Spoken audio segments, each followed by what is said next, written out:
Hello మామా. ఏరా రోగం వచ్చినాడు మా దగ్గుతావా? ఏమైందిరా? ఈ రోజు నాకు భలే ఆనందంగా ఉండదు మామా. ఏమైందో కాళ్ళబడి చెప్పరా నాయనా. మా భార్య ఊరికి పోతా ఉన్నది పొద్దు.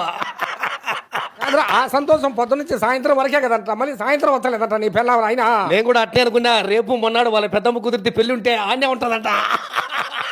పిల్లం ఇంట్లో లేకుండా ఉంటే ఏం ఆనందం రా నీకు నాయన. దసరా చెలవులకు కూడా మా అమౌంట్ కానీ ఏమంటారు అంటా ఉన్నది. ఇంకా ఆ విషయం కన్ఫర్మ్ కాలా.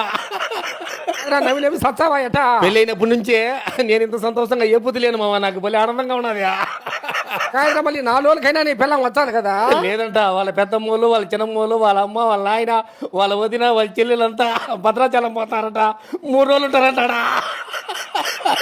కాదురా, ఇంటికాడ ఇంకా నీకు పండగేనే. నేను కూడా ఒక మాట అన్నా. ఏమన్నా? అన్ని రోజులు నువ్వు అన్నే ఉంటే ఎట్ట బుజ్జి, నువ్వు లేకుండా నేను ఒక్కనే ఉండలేనన్నా. ఏమిటికన్నా స్వామి నీ పిల్లం ఏమనిందా? అట్టయితే 20 రోజులు రాజు నేను ఇంటికి, నువ్వు అక్కడే ఉండాలి.